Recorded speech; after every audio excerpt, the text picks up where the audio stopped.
Let's do another example. Consider a hospital where 400 patients are admitted over a month for heart attacks, and a month later, 72 of them have died and 328 of them have survived. We can ask, what's our estimate of the mortality rate?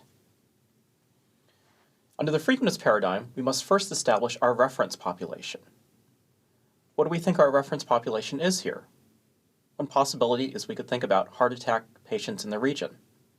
Another is we could think about heart attack patients that are admitted to this hospital, but over a longer period of time. Both of these might be reasonable attempts, but in this case, our actual data are not a random sample from either of those populations. We could sort of pretend they are and move on, or we could also try to think harder about what a random sample situation might be. One would be is we could think about all people in the region who might possibly have a heart attack and might possibly get admitted to this hospital. It's a bit of an odd hypothetical situation, and so there are some philosophical issues with the setup of this whole problem within the frequentist paradigm. In any case, let's forge forward and think about how we might do some estimation. We can say each patient comes from a Bernoulli distribution with unknown parameter theta. I'm now going to use the Greek letter theta because this is an unknown we're really trying to estimate.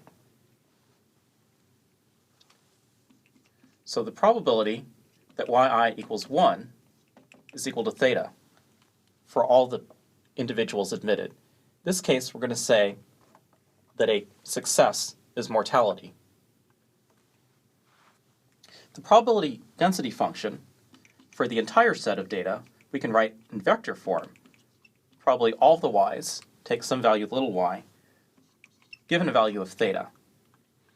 So this is the probability y1 takes some value little y1, y2 takes some value little y2, 0 or 1, and so on up to yn.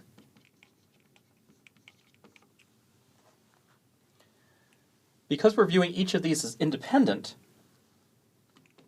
then this is just the probability of each of these individual ones.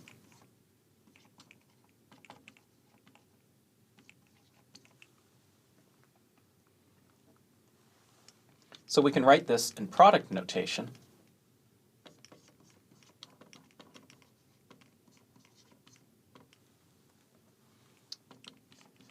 And applying what we know about a Bernoulli, this then works out to be theta to the y sub I times 1 minus theta to the 1 minus y sub I.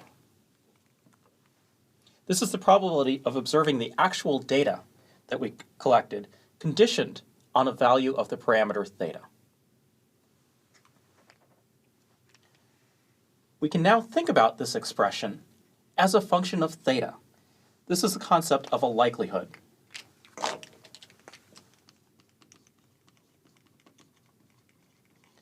The likelihood function is this density function thought of as a function of theta. So we can write this L of theta given y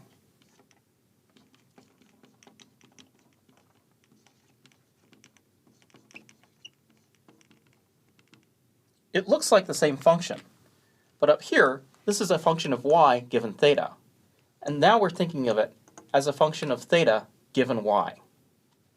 This is not a probability distribution anymore, but it is still a function for theta.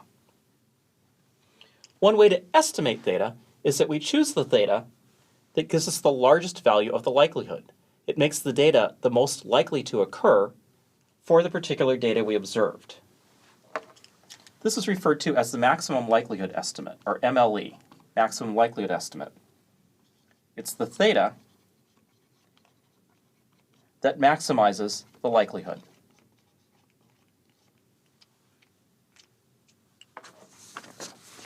In practice, it's usually easier to maximize the natural logarithm of the likelihood, referred to as the log likelihood.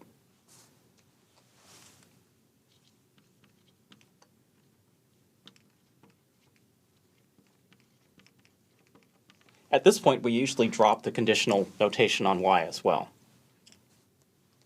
Since the logarithm is a monotone function, if we maximize the logarithm of the function, we also maximize the original function.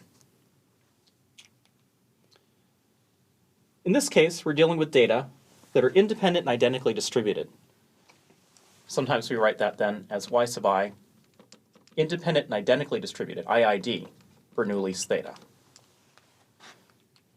With independent identically distributed data, the likelihood is a product because they're independent. And therefore, when we take the log of a product, we get a sum, and sums are much easier to work with. So in this case, the log likelihood is the log of the product of theta to the y sub I, 1 minus theta to the 1 minus y sub I. The log of a product is the sum of the logs. And when we take the log of the inside, the log of theta to the y sub I, we'll get simplification there as well.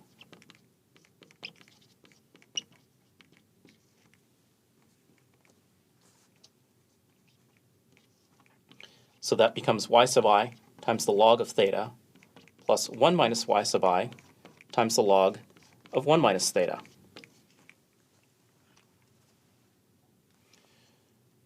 Now we can pull the thetas out because they don't change with I as we take the sum. And so this turns into the sum of the y sub i's times the log of theta plus the sum of 1 minus y sub I times the log of 1 minus theta. How do we find the theta that maximizes this function? If you recall from calculus, we can maximize a function by taking the derivative and setting it equal to 0.